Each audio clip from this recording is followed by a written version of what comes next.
Welcome. First, I hope everyone is healthy and safe and doing what they need to do to stay that way. My name is Andrea Ray, and I have the pleasure to serve as the President CEO at the Chamber. And on behalf of our board and staff, welcome to our SMART Southside Mitigation and Recovery Task Force webinar today, where we're fortunate enough to present an update with Sound Transit and CEO Peter Rogoff. In addition to hearing from Mr. Rogoff, we'll also hear from Lynette, Riley Hall, and Bernard Vandekamp. This copyrighted webinar is presented by the Seattle Southside Chamber of Commerce and may not be reproduced or retransmitted in any form without the express written consent of the Chamber. Thank you to our sponsor, South King Media. Scott and Teresa Schaefer have been tireless advocates for our community. As a small business themselves, they are dedicated to helping other small businesses grow, as well as keeping our community connected and informed. Scott is broadcasting this webinar live on Facebook so that even more people are able to watch with us and ask questions. And we are recording so that those who aren't able to join live can still access this information later at their convenience. Thank you also to Alaska Airlines, our hometown airline. We have a video to show. When we say take care, we mean it. As soon as COVID-19 hit, we moved quickly to implement nearly 100 actions to give our guests peace of mind when they fly. You'll see our commitment to next-level care in everything we do. And when it's time to fly, we'll be ready to take your travels to the next level too. Thank you for choosing us.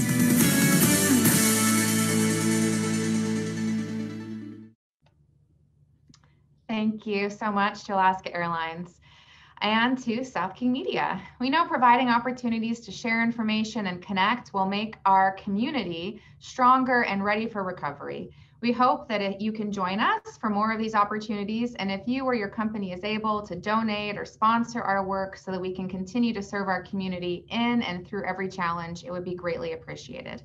Every little bit helps. Even a donation of $1 brings us closer to recovery and helps keep our nonprofit strong and able to serve you and our community. Thank you. A couple notes just on Zoom housekeeping. Certainly we've been doing a lot of Zoom webinars now for the last 9-10 months. This is a webinar, so as an attendee, you do not have the ability to raise your hand or chat. You do have the ability to use the Q&A function. So if you're joining us on Zoom, we hope you will utilize that to ask questions when we get to that portion of the program. I will make sure to announce that. If you are watching on Facebook, you can go ahead and type your questions into the comment section there, and Scott will do his best to send those questions to me and from me to the panelists. So again, I appreciate you joining us in this virtual format. And now it is my pleasure to introduce Peter Rogoff, Chief Executive Officer at Sound Transit, the regional transit provider in the Central Puget Sound region since 2016. Since coming to Sound Transit, Rogoff has been overseeing the largest transit expansion program in North America, building a 116-mile regional rapid transit network. As a 30-year transportation professional, Rogoff was appointed by President Barack Obama and confirmed by the U.S. Senate twice.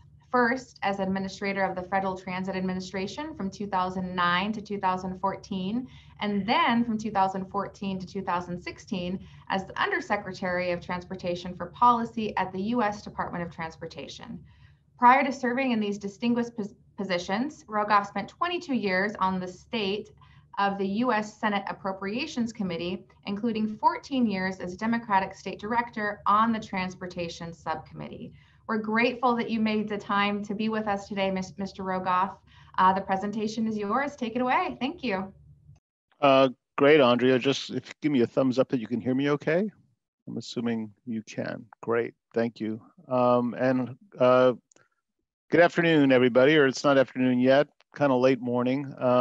But I did want to really express my gratitude for the invitation to come and talk to you all about all the things that are going on at Sound Transit, and there is a ton going on, both in terms of construction, in terms of planning, in terms of obviously pivoting our service levels in the wake of COVID-19 and all the measures that we're taking to keep our passengers safe, our employees safe, the employees of our construction contractors safe, and I'll touch on all these topics through my presentation.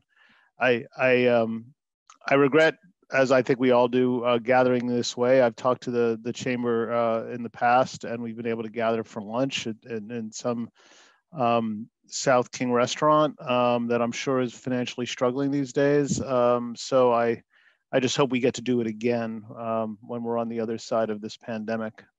I'm going to go through a few slides, and I think Andrea or somebody's going to be advancing them. So thank you for that, and I'll just talk through that, and also we'll be available.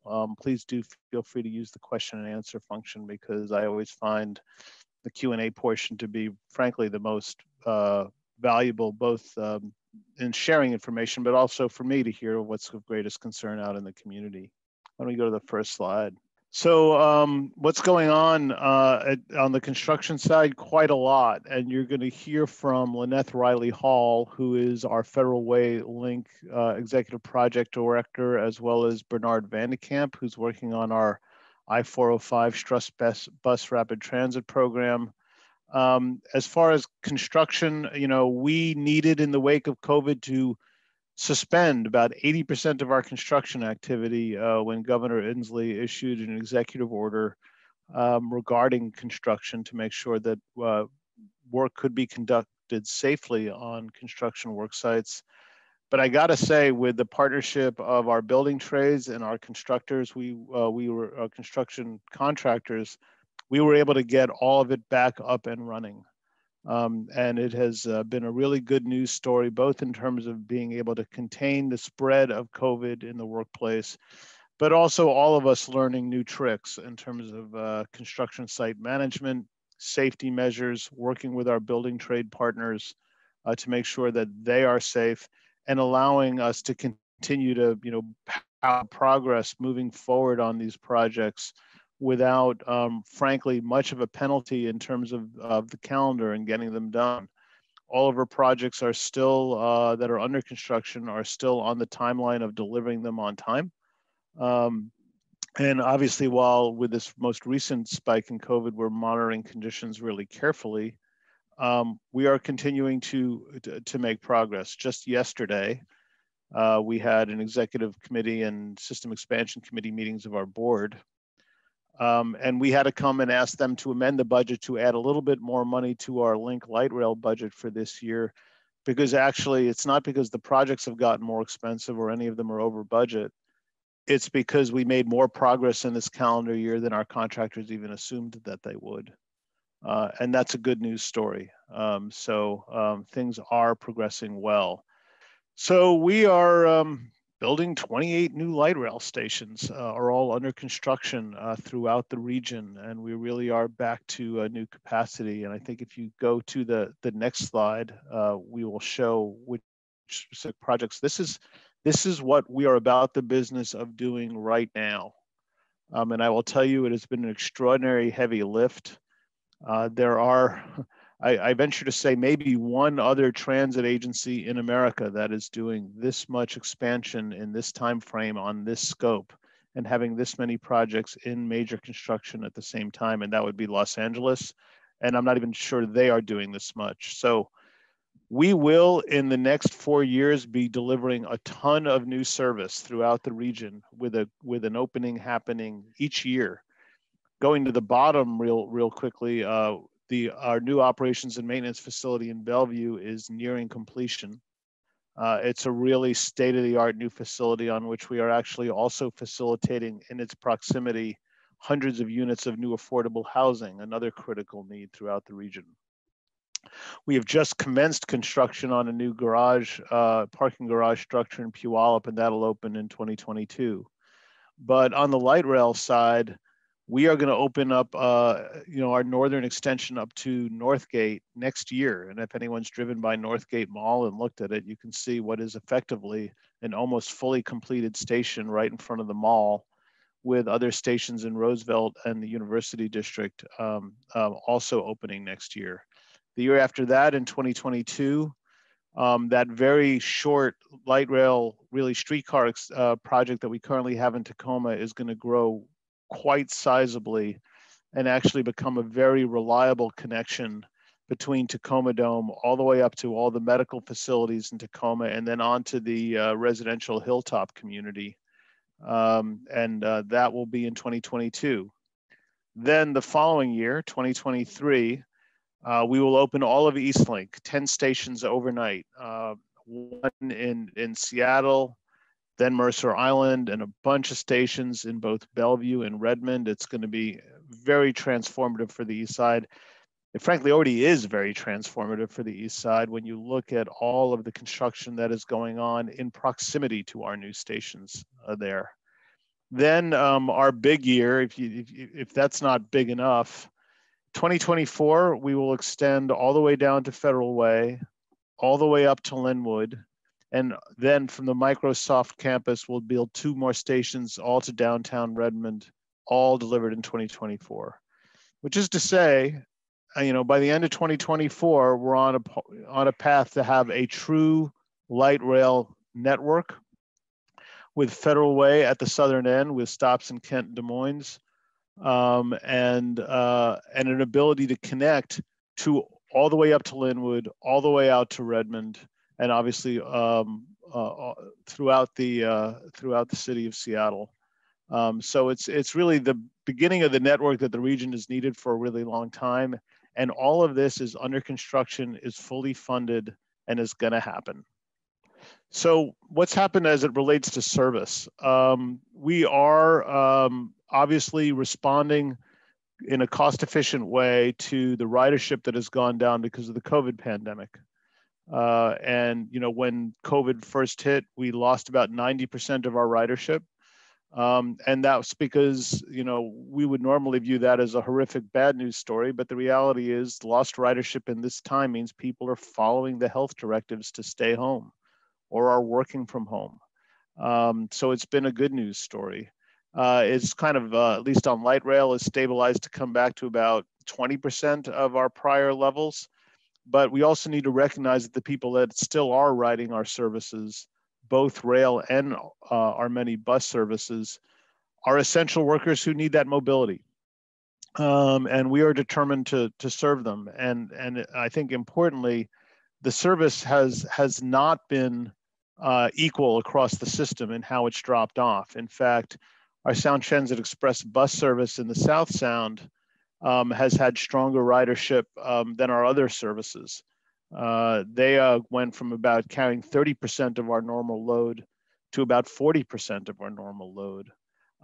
So we have been as we've added service back, been very cognizant of who is demanding it, who needs it, how are we providing mobility to both transit-dependent populations or people who choose to use transit, and also providing social distancing wherever possible on our vehicles with a very, very strong imperative that our passengers wear masks on our vehicles, both to protect themselves and to protect everybody else. I think importantly, why don't we go to the next slide in terms of the service we've restored. For the last several months, we've been about the business of restoring service with a focus on the communities that have needed it most. We're adding service on the 574 Lakewood to SeaTac route, our 577, 578 Puyallup Federal Way Seattle routes, and the 590 from Tacoma to Seattle. This makes 574 and the 577, 578 service, higher than it was in the pre-pandemic environment. While many 578 trips have been replacing some of the Sounder trips that we've also declined. So we've really kind of looked at it systemically. How do we, in a cost-effective way, serve where the demand is efficiently? In some cases, boosting services on certain routes, shrinking them on others, laying out Sounder service in a way that meets demand but does not have us running empty trains when they're not needed. And I think we are, by all reports that I'm getting, serving the demand well. We know that it's an inconvenience to a number of our passengers. The solution to that really is by putting out the best and most available good information to them, both on our website and our service alerts that you can get texted to your phone and things of that kind, to ensure that people know when the service is going to be available and that they can make the connections that they need to make. Why don't we go to the next slide? So where are we on current service levels? Well, for light rail, we are getting up to about every 12 minutes during the peak, every 15 minutes off peak, and 30 minutes in the late night. But on Sounder, we are doing 9 Sounder South around trips and 2 Sounder North trips. Tacoma Link never did have a degradation in service. And as I mentioned before, you know, the route structure, especially in the South Sound, is still really quite robust for bus service. And that's because that's where we're seeing the demand. So it's depends on the route there, but we are doing our best to meet demand, and we will be finalizing our budget for next year. And because of the financial situation and the recession, we are being very cost effective in the service that we turn out. I did, however, in fact, we're bringing the most constrained operating budget to the board to adopt at the end of this month, actually a week from yesterday, than we've really had in any recent year. What I did tell the board is that if I do come back to them for more resources in the middle of next year, it's going to be to add more service back. We are very carefully monitoring demand and monitoring where our riders are and where they need to go. I would love to think, as I think we all would, that the vaccines are right around the corner, that we are going to turn the corner and enter a better day where we all feel safer being out and about, whether for that's work or recreation or just getting around to see family. And that will potentially have us adding back more service if that demand arises. So we are going to stay very nimble through next year. And I will say, I don't think we are in any situation. We are communicating constantly with King County Metro and Pierce Transit and Community Transit. I think all of the providers together have really viewed the 3-county market as a shared market. No one is trying to compete with each other's service. None of us have the resources to do that or would want to do that with taxpayer money. We are really working to look at where all the ridership is, which provider is best situated to provide it. And I'll give you an example on how we're doing this efficiently. In one case, Sound Transit decided to eliminate a particular route because there was a King County Metro route that was in close enough proximity as to service the demand. At the same time, there was a King County Metro route where we had somewhat parallel service, but we didn't stop in the same stops as they did. So what we've done is King County Metro has terminated its service there, and we are now stopping at all of our stops and all of their stops. Why? To meet the demand of the people that are there. And we're not sitting there and saying that's your territory or that's my territory. We're just efficiently looking at our resources, looking where the demand is, and with constrained resources, serving the public who needs our service. Why don't we go to the next slide? So I can't emphasize enough. I've talked to you about all of the construction from Linwood all the way down to Federal Way and all the way out to Bellevue and Redmond, with Northgate opening next year, as well as the light rail extension in Tacoma. All of that is funded, all of that is happening, and all of that will be delivered by 2024. What I'm now going to talk about is the process that the board has to go through in the wake of the recession to realign our capital programs for the projects that go beyond those 2024 deliverables, such as getting from Federal Way down to Tacoma, light rail projects that were part of our voter approved program to get to Ballard and West Seattle, getting all the way from Linwood up to Everett, and those programs. This is a process that the board is going to be about the business of doing for the next 6 months. Why don't we go to the next slide? This is actually a slide that speaks to, this is, if you will, the entire program that is been voter approved for South King County. As I said, the Federal Way link extension is fully funded, under construction, and is happening. And you will see more and more construction going on I mean, anyone who's been by the Federal Way Transit Center has seen, the very large square block that is now effectively leveled and becoming the expansion site for our new light rail station in Federal Way. But the link connection from Federal Way onto Tacoma Dome was initially scheduled to be completed in 2030.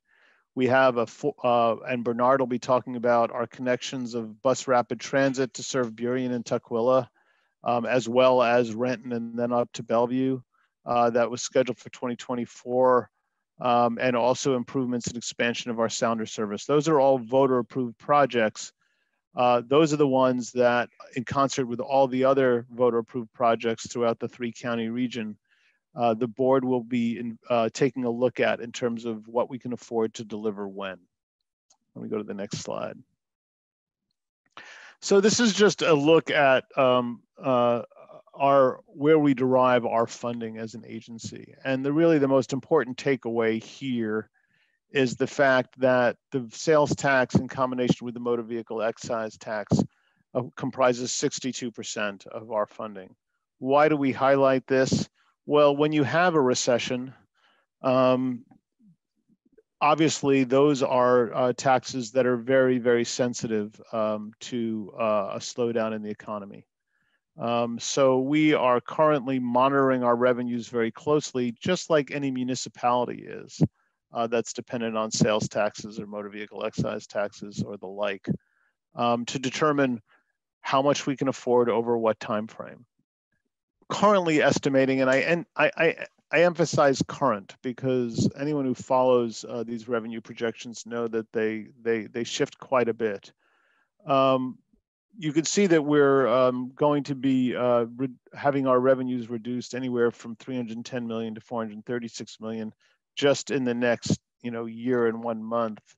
But we have a capital plan that goes all the way out to the 2040s. And right now, if you had to throw a dart and make a current estimate, we could be losing as much as $6 billion from the recession through 2041, or it could be as much as twice that. All of this comes down to a very huge uncertainty, and that is, what is the length of this recession that we're in, and what will be its depth? And are we going to come out of it quickly or slowly? And that has a very impactful result when it comes to what dollars that we as a transit agency can budget for. When we go to the next slide, we have statutory debt limits as an agency. When we do major capital construction, we obviously don't just take tax dollars and pay for it on a cash basis as it comes in for a capital expansion. We are in the debt markets. We sell Sound Transit bonds. I will tell you, we're very proud of the fact that the way we steward this money has resulted in us having the best credit rating of any transit agency in the country. And we've also are the only agency in the United States that has what's called a master credit agreement with the U.S. Department of Transportation for even better subsidized rates that are saving our taxpayers literally hundreds of millions of dollars in debt service costs. It's a great distinction to have, to be a strong borrower, but we still have a debt limit that is set in statute, just like the municipalities do. We're in terms of the volume of our debt that we can, how much we can go out to the bond market to borrow. And that is the critical measure that the board of directors must plan against. We at no time can exceed our debt limit, whether it's in the 2020s or 2030s or even the 2040s. And that is something that we will be advising the board on in terms of if they have to re-rack and restack which of those future capital projects need to be delivered in different timeframes. Why don't we go to the next slide? So what are our near-term priorities? Well, first, we're going to continue the construction.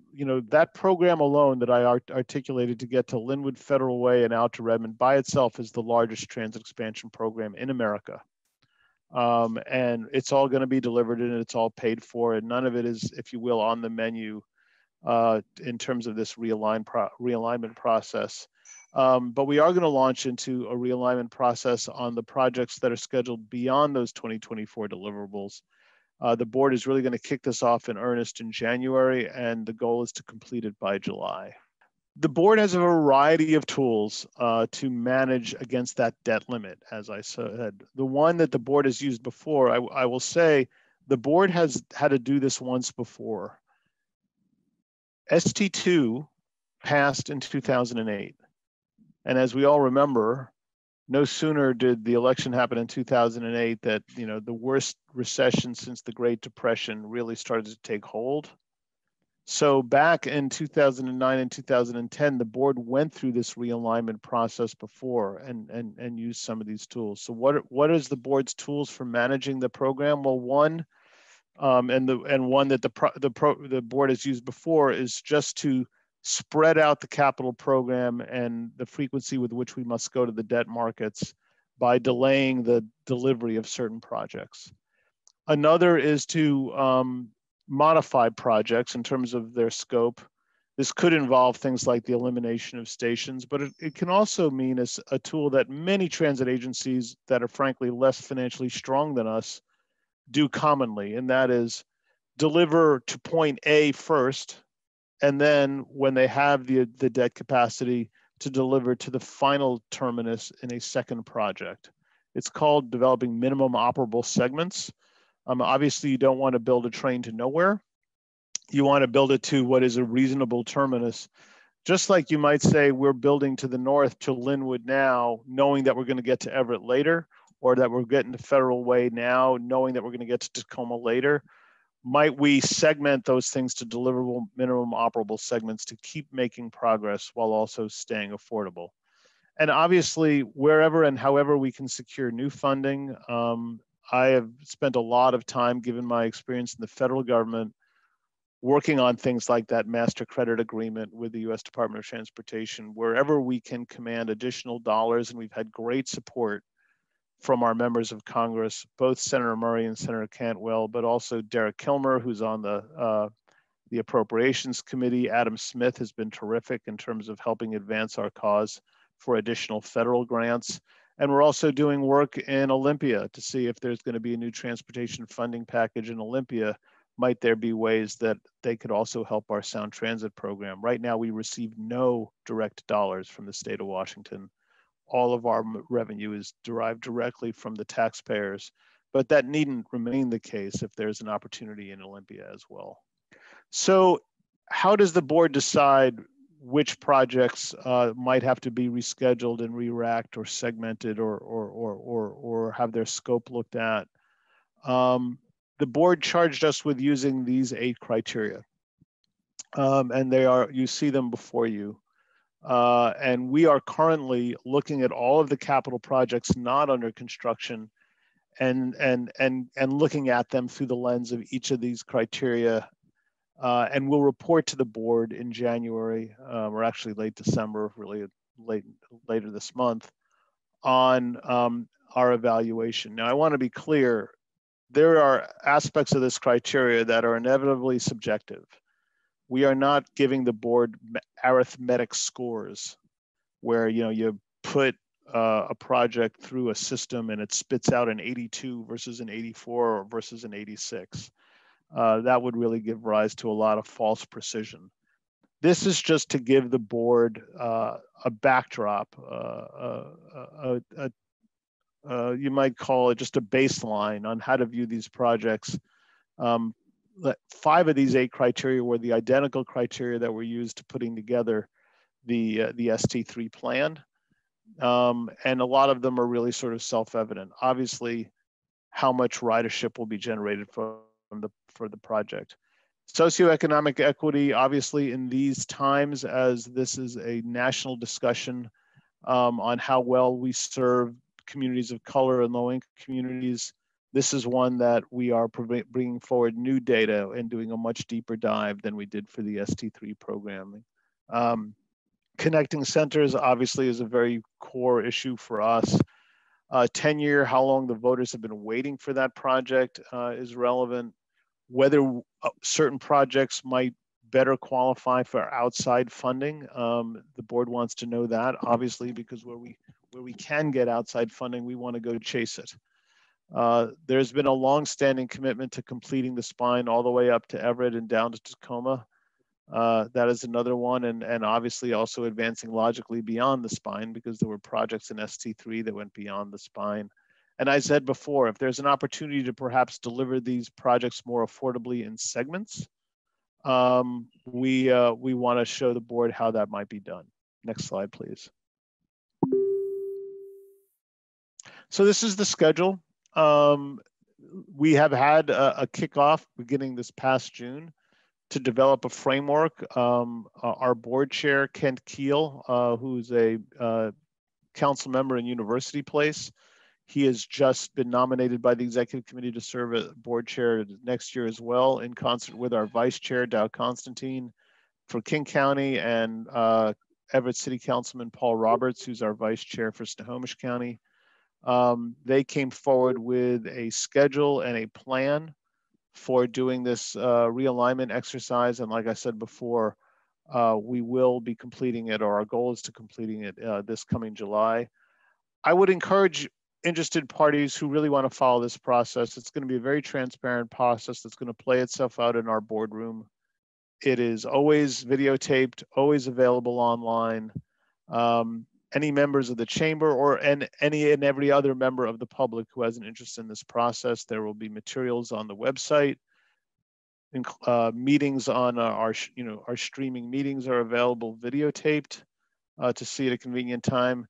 And there will be a public engagement process, probably in the months of April and May, as part of this process as well. And we really encourage the public to participate in it. That brings us to the end. So, in summary, we're really working hard to meet the demand, even in the COVID environment, of folks who are needing our service. That has been more pronounced in South King and Pierce counties, and we are doing our best to meet that demand, and are budgeting accordingly to ensure that we can continue to do so. We've got a ton of construction ongoing right now. Like I said, the largest transit expansion program in America, and that's all going to be delivered in 2024. And then separately, on the projects beyond that, we need to take a look at what's affordable and figuring out when we will deliver them. Thanks for hearing me out. I know I went on for a bit there, but I'm happy to take any questions from anyone who has one. So here's one. Will Sound Transit ever have a stop in Burien? This is a little bit of what you were talking about, maybe things that might eventually come out from away from the spine. When, if, how would that ever come to be? Sure. Well, first, I think importantly, we are currently, and Bernard Van de Kamp will be talking about this, be running what we call bus rapid transit, or sometimes referred to as rail on wheels, to Burien, and we've already been in conversations, and that will provide very rapid bus service without local stops to get from Burien to our light rail stop in Tukwila. The actual bus rapid transit network along 405 that will then get off of 405 to extend all the way to Burien will touch the light rail network in 3 different places, both at Tukwila, then as it continues around 405 at Bellevue, and then actually all the way up to the Linwood Transit Center. As far as a rail stop, a light rail stop to Burien, that is not yet voter approved. That would probably have to await another ballot measure. I will say this. As we look at our light rail connection to West Seattle, which is voter approved, board members are taking great care to ensure that the station that we have in West Seattle, that is the terminus station in West Seattle, has a north-south orientation. And they've been very clear that they want that north-south orientation, so when there's a future extension, it can go directly south to places like White Center and Burien. So that is, now it's not voter approved yet, and we've obviously got a lot on our plate before we go there, but we really are looking forward to getting a bus rapid transit connection to Burien that will get you to the Tukwila rail stop very quickly. Perfect. Thank you. And this other question regarding when we are looking at assessing those future needs and, future stops and that coordination, do you take that information in and review it, with an equity lens, knowing, not only what the demand is, but the access and the equity needs of the community? I think more than ever, equity was one of the criteria that was used in developing the ST3 plan. But I think you'll see as we bring data forward to the board with equity as a criteria for this realignment process, it's going to be much more front of mind for everybody. As it needs to be, is overdue to be, and we have intended it to be. And I also think that what we've just gone through to see who's still riding the system in a pandemic environment is really an overlay. Whether you're looking at the Sound Transit bus network, or for that matter, the King County Metro bus network, and you overlay what have been the strongest routes, you see a direct overlay of lower income communities and communities of color in terms of transit dependent communities. It's been a real, if you will, I don't want to call it a wake up call because I think it's always been front of mind for us, but it's been a real important reminder really for the transit industry nationwide on why we are here. And what is our, what is our first obligation before we do anything else. So yes, I do expect as we review all of our proposals that will be front of mind. Perfect. And then I know we only have probably time for one more question for you, Peter. So some of these other questions that are coming in from Facebook, we might hold, for your colleagues later. And this question, something certainly that received a lot of press in South King County was the deliberation Sound Transit had with the Dix property in Kent, for the maintenance facility. Yes. Could you just talk a little bit about, what that process was like to, site the maintenance facility, just so that, people understand, what that process was like, and maybe even give us a glimpse of just how close was Sound Transit into taking over that Dix property? That's the question. So I feel like I need to provide some preamble to this that I've given before. I like hamburgers as much as the next person. This is not, as I've said before, part of a vast vegan conspiracy. Interestingly, we are currently having conversations about where to locate our light rail alignment in Fife. And there's a hamburger place in Fife called the Pickwick. Maybe some of you know it, which is taking on a persona as large as the Dick's Drive-In did up in Kent.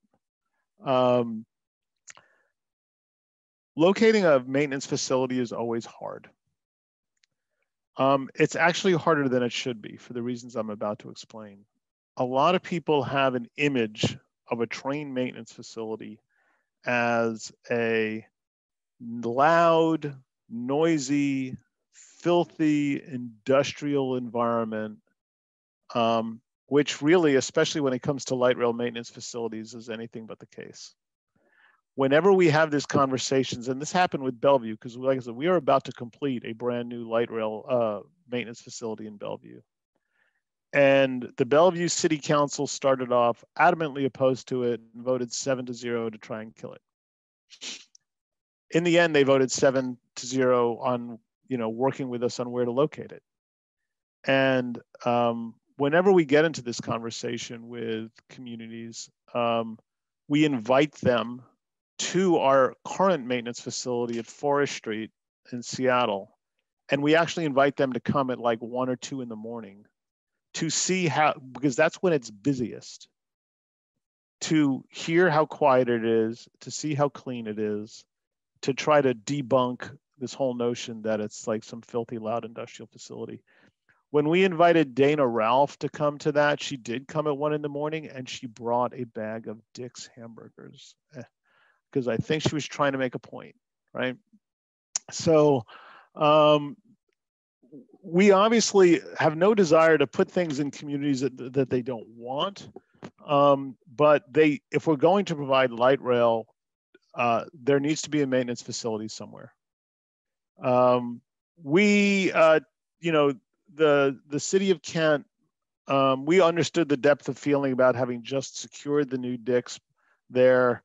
The city of Kent actually provided, as well as the elected officials, especially led by Dave Upthegrove, who serves on our board, really presented some very compelling data over the fact that when we do locate our light rail stop, what we refer to as the Kent Des Moines stop, that maintenance facility was going to be within the footprint of where the opportunity for the greatest economic development was going to be. And that, I think, more than anything else, their leadership in combination with that data really is what made it not a hard choice to take it off the list. I think it took on a little outsized attention.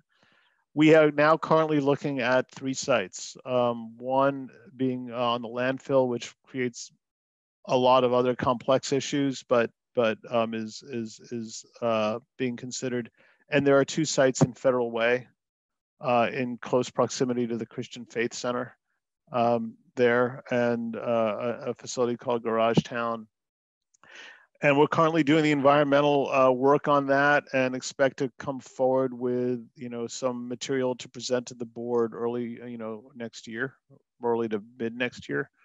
And the board will eventually make a decision between those 3 sites, and the Dick's Drive-In is not one of them. Perfect. Again, thank you so much, Mr. Rogoff. Our chamber greatly appreciates the dedication and the partnership, especially to equity here in South King County and economic development. So sure. Really appreciate the time you took to walk us through an update. And we know you're very busy, so we will say goodbye to you now.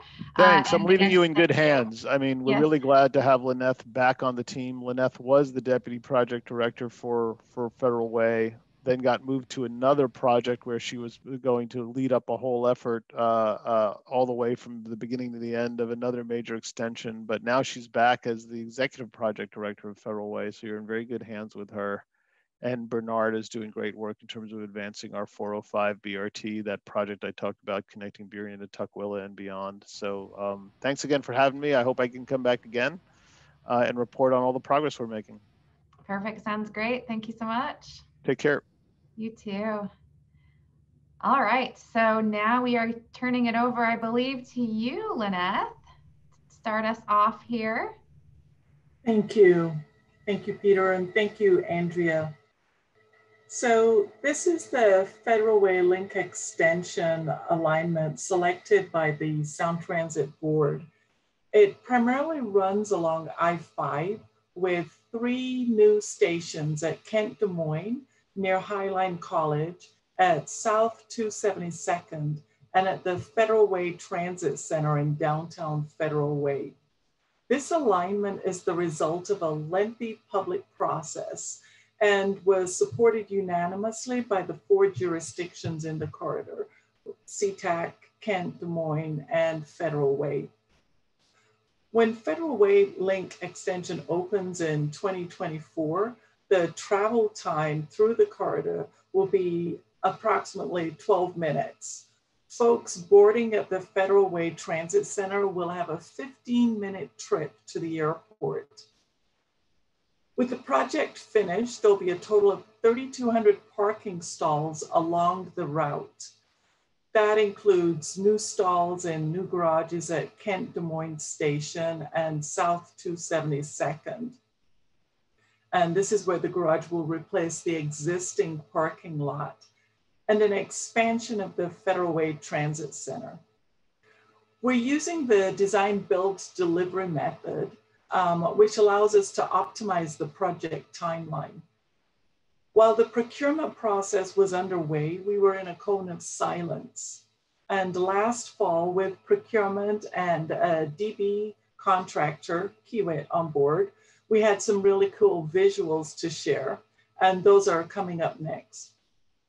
Some early construction activities are underway while final design is wrapping up, and we'll touch on some of those activities shortly. We received a notice to proceed in early May, and that kicked off more construction activities. I'm going to focus particularly on the future Kent Des Moines station area today. And though our team is happy to provide additional detail on all the other Federal Way link stations in the future. Here we're looking at an aerial drawing of the station area. And to orient, you can see SR 99 and South 30th Avenue running north to south.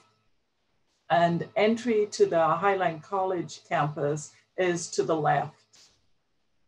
The elevated station will straddle the new 236th Street, the parking garage and food truck plaza to the east.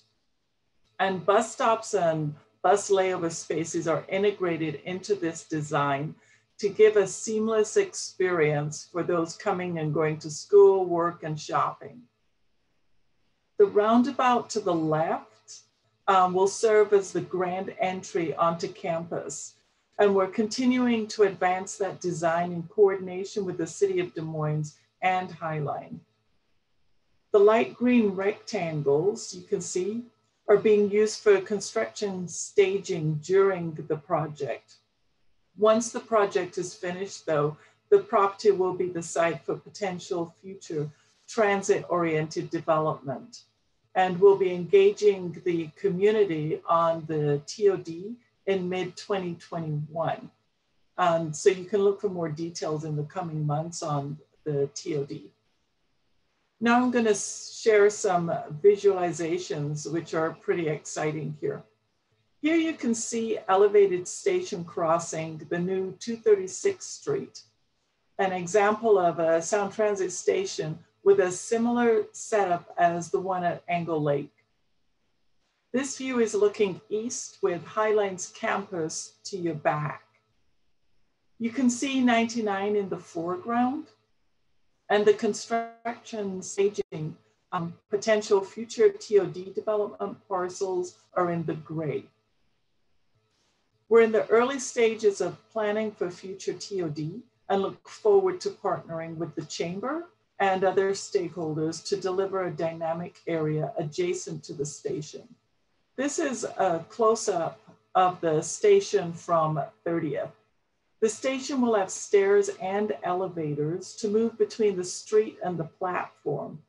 Lighting and landscaping will help to keep the area active and safe. Here's another view of the station looking north with the station on the left and the garage on the right. The new garage includes about 500 parking stalls, as well as food truck plaza. You can see a couple of food trucks at the center of the image there. The look of the garage and station were informed by stakeholder input. Input from a visual design workshop and outreach was provided to the design builder, Kiewit. Note also that the main pedestrian entrance on the garage will feature one of the project's unique art installations, which will contribute to the dynamic feel of the station area.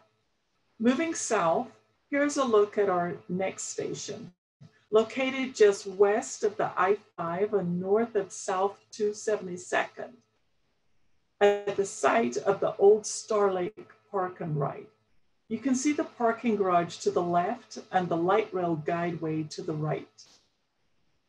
A bus loop to the north of the garage will provide easy and reliable connections between buses and light rail.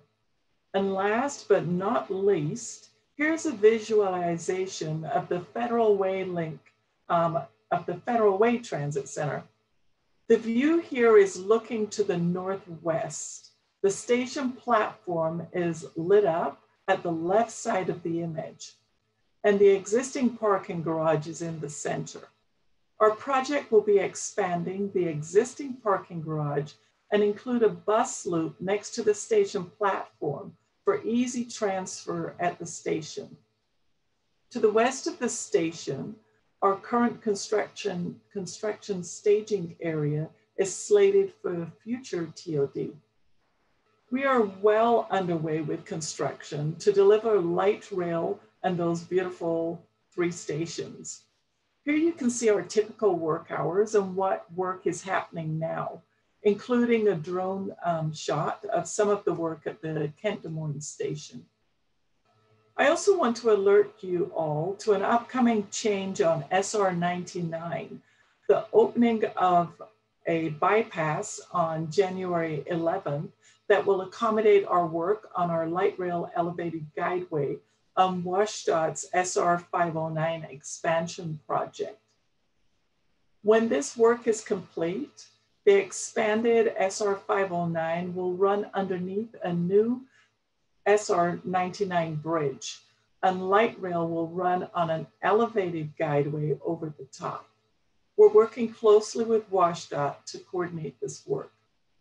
The bypass will provide a continuous travel option for drivers and pedestrians between South 204th and South 208th in SeaTac. We'll continue coordinating with neighbors on this work to let them know what to expect. And if you have questions, please don't hesitate to reach out to the project team. And here are some ways you can contact us.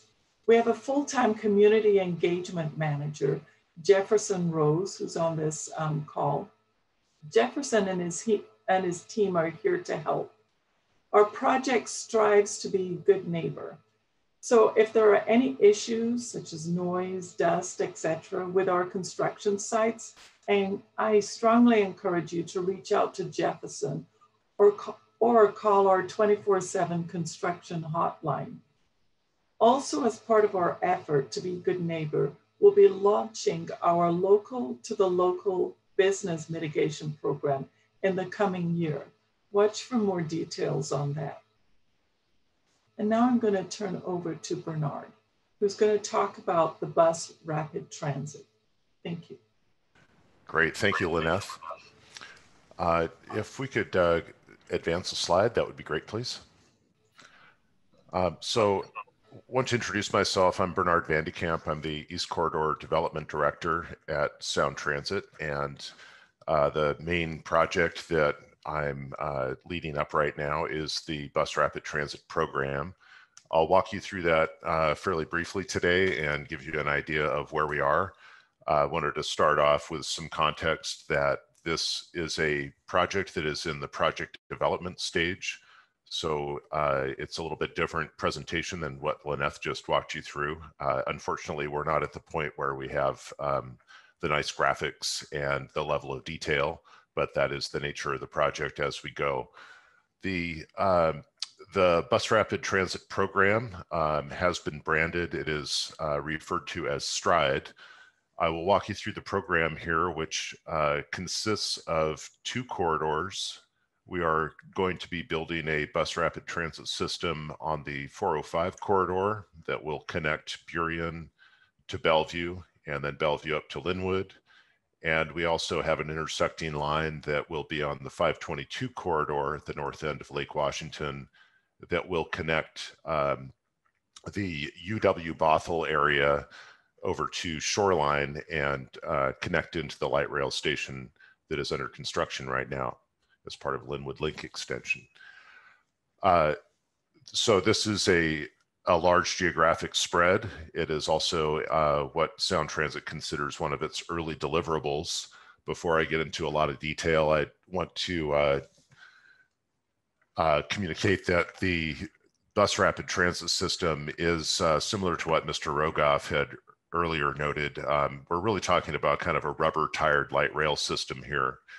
And what we mean by that is that we will have high frequency improvements to speed and reliability, and stations that are really constructed to a light rail standard, similar to what you see on the current light rail line, albeit slightly smaller.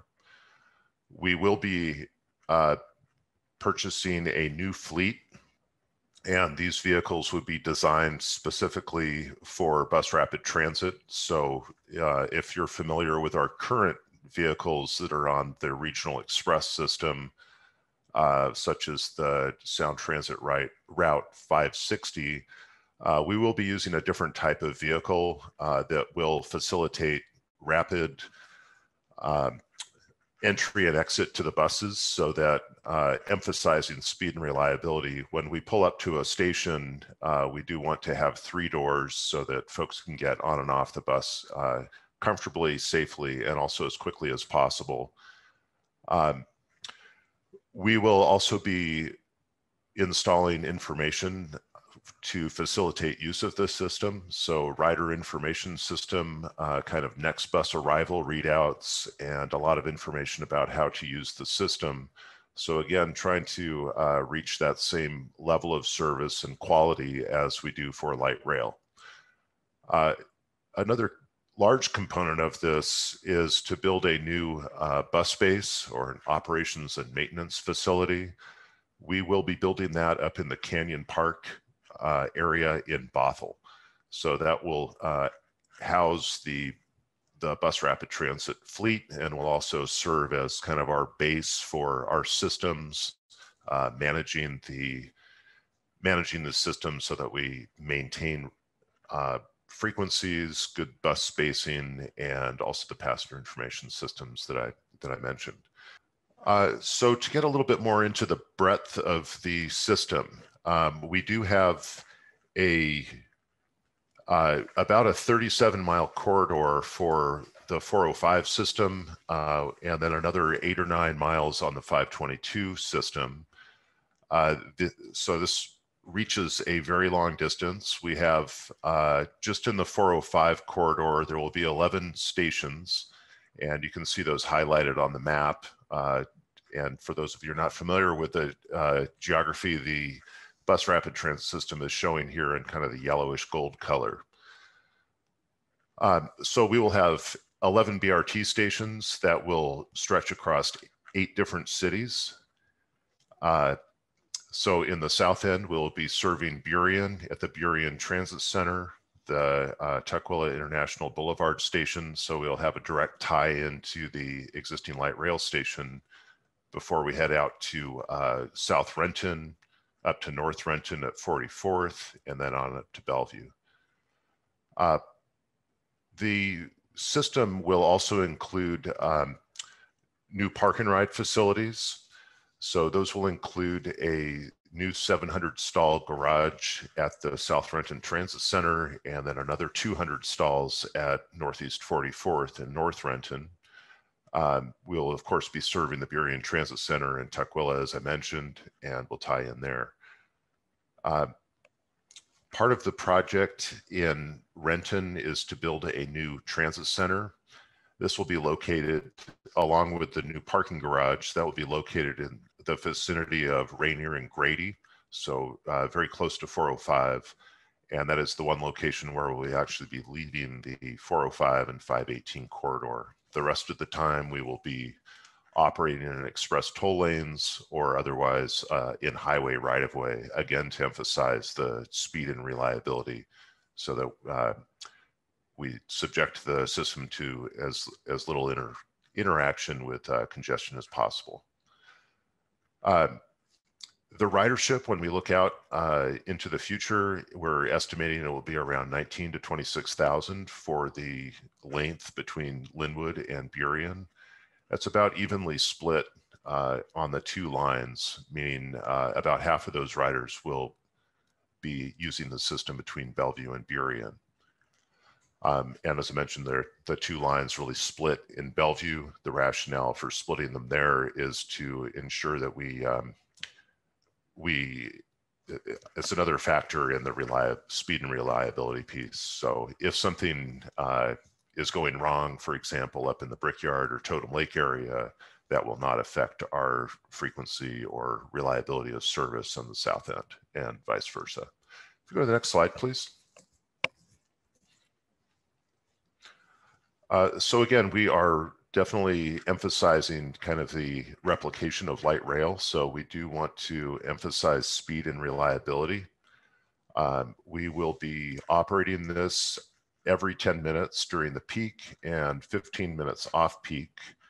And our span of service will be the same as light rail. So we will be operating at 19 hours a day.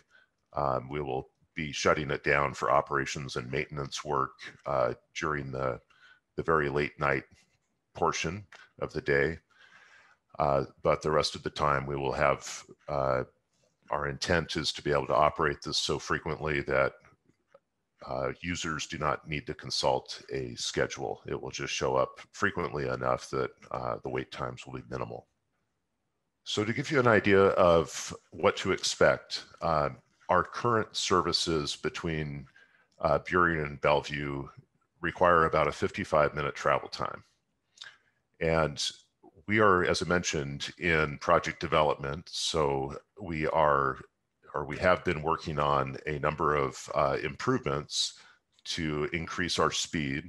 And I'll get into those in just a few minutes. But where we started with the intent for bus rapid transit between Burien and Bellevue, we were looking to be able to shave a bit of time off of the travel time, about 10 minutes.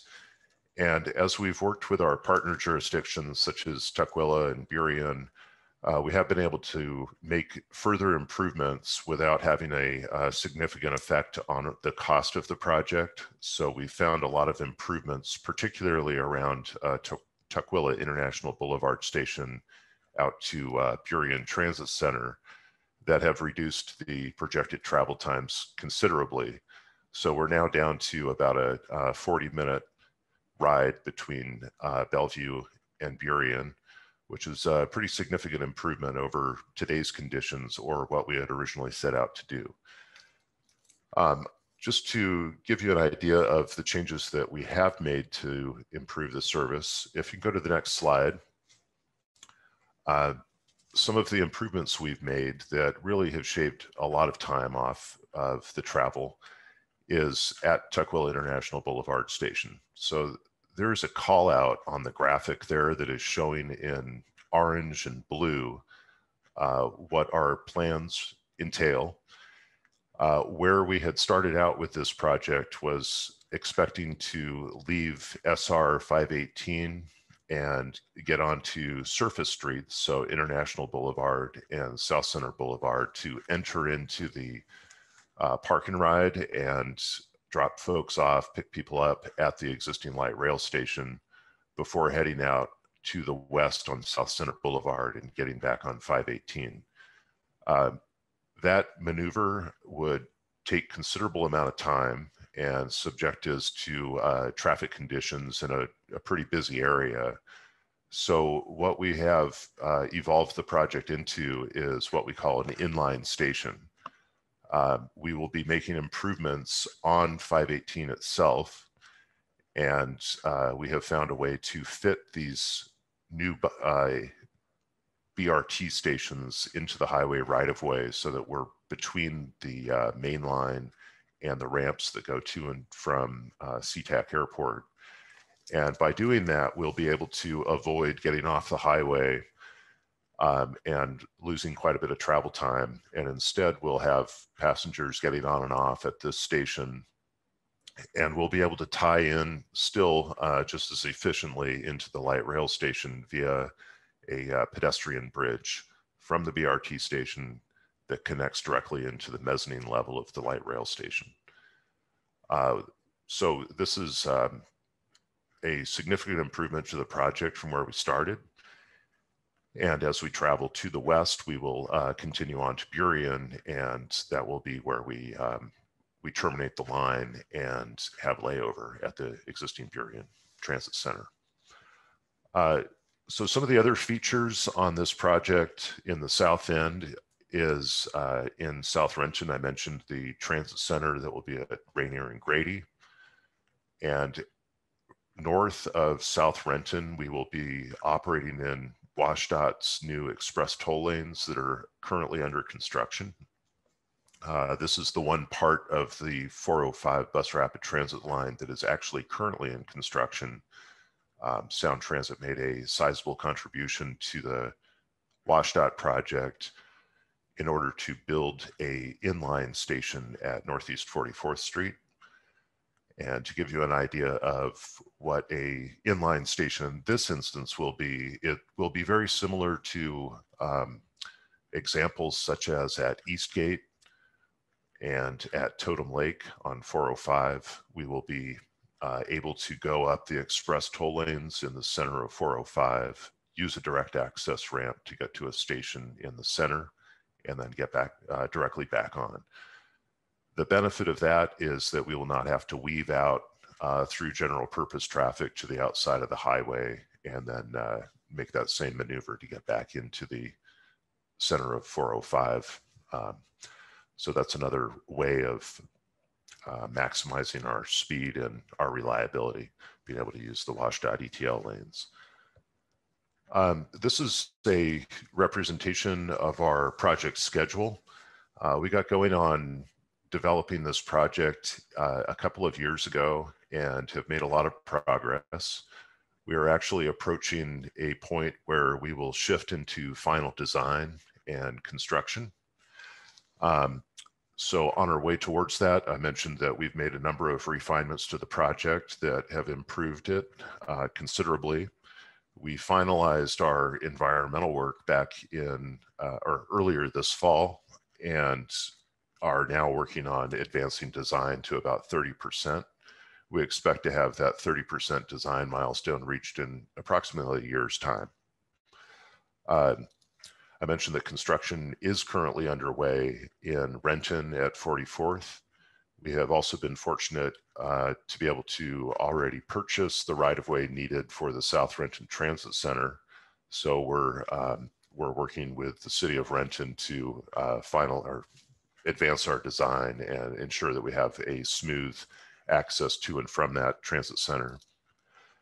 And of course, we are also working with WashDOT because so much of this project is going to be in its right-of-way, and then coordinating quite a bit with the other cities that are involved to make sure that we really make this the best asset that we can.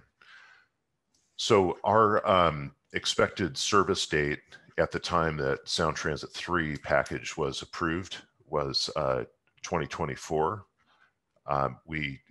We continue to talk about that date, but frankly, as Mr. Rogoff had mentioned, we are in a realignment situation with our board right now, being very careful about our finances, and some of the events of the past 9 or 10 months have had an effect on our schedule. So I would put an asterisk next to that 2024, but we are continuing to advance the project forward as quickly as we can. We have a little bit of schedule issues to deal with, but we'll be getting this project out as soon as we possibly can.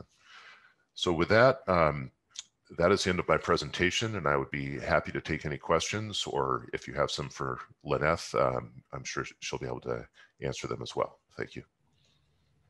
Perfect. Thank you so much. All right.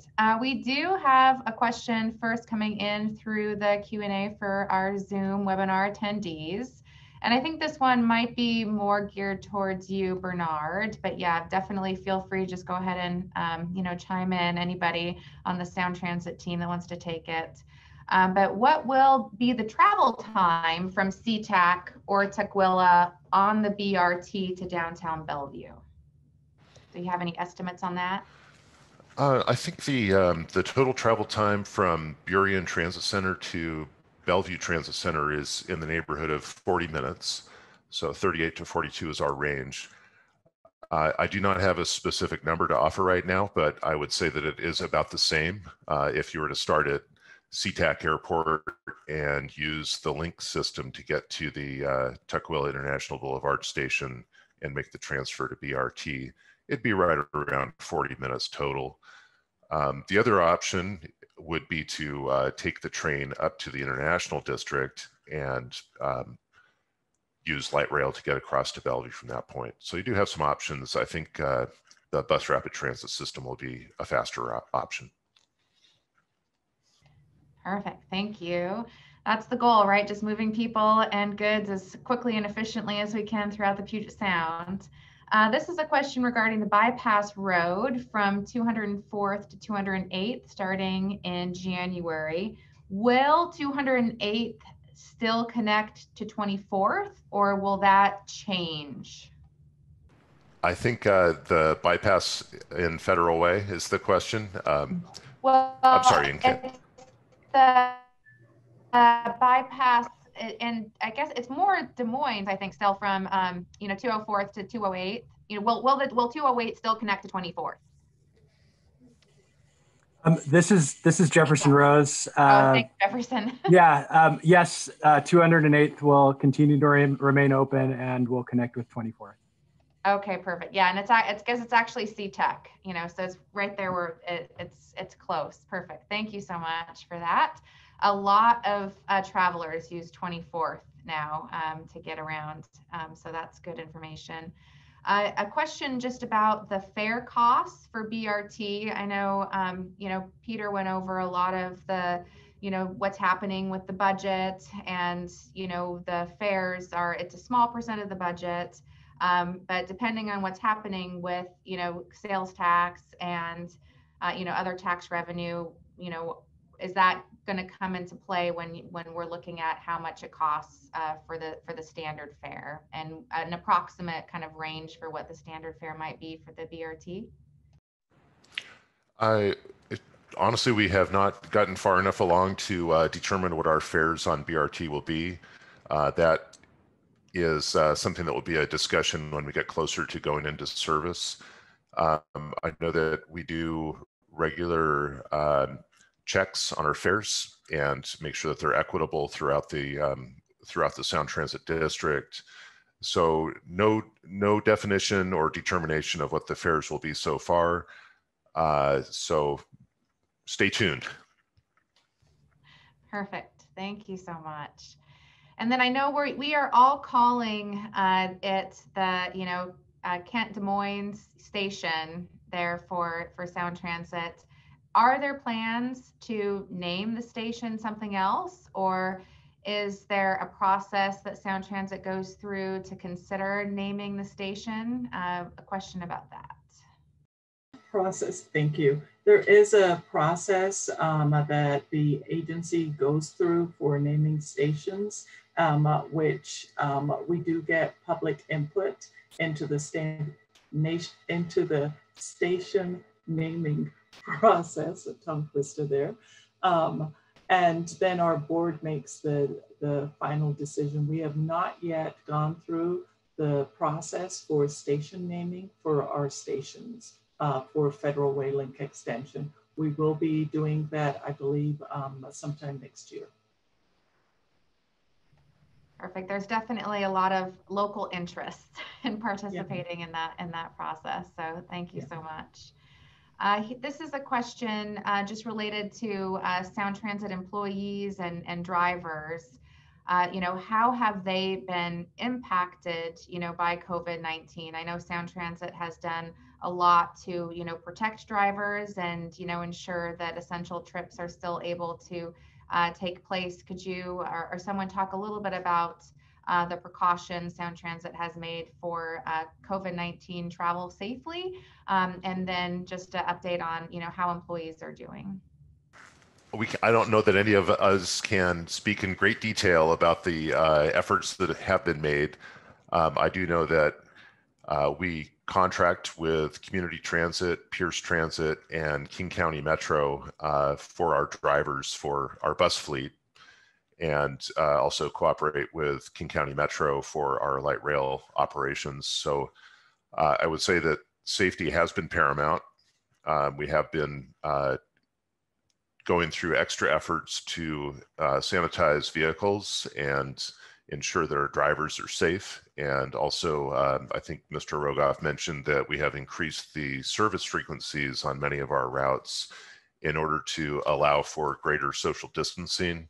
So the intent is to ensure that there are more vehicles on the road despite having lower demand than in the past, so that we don't have those overcrowded conditions. And I have seen our trains are also operating in a similar fashion, where we're blocking off seats to ensure maximum social distance. So we have certainly tried to keep safety at paramount, and have been working with our partners to ensure that the proper protocols are being used to ensure that safety. Perfect. Great. Well, thank you. Those are all the questions that we have for you and the team. We, again, just really appreciate getting that update on, not only what's happening with, budget considerations, but also with the projects that have such a huge impact on our community here. So again, thank you so much for being here and for sharing your time and your expertise with us. We really, really appreciate it. Thank you for the opportunity to share what we're up to, and it's always good to be able to share our story and hear some feedback. So thank you again. Yes, thank you. Appreciate it. Awesome. And we have your contact information as well. So if someone, had a question on the tip of their tongue, they couldn't quite get it out, we'll make sure that we can relay that out to you. So again, please still consider the Chamber a good connector and a facilitator if anyone does have any questions, and we'll be happy to share those out. I want to just say again, thank you so much to Scott and South King Media. Thank you to Alaska Airlines, and of course everyone on Sound Transit, and for those that made the time to join us here today. This webinar will be posted to our website so that you can view and share it later. That's at seattlesouthsidechamber.com/smart. You can also donate directly to our work there. Even a small donation helps us to continue to serve our community, and we are grateful and deeply appreciate any and all contributions. You can also find out more information about our upcoming virtual events there. We hope that everyone will have a great weekend, enjoy the holidays, stay healthy, stay safe, and we hope to see you soon. Thank you all so much for being here.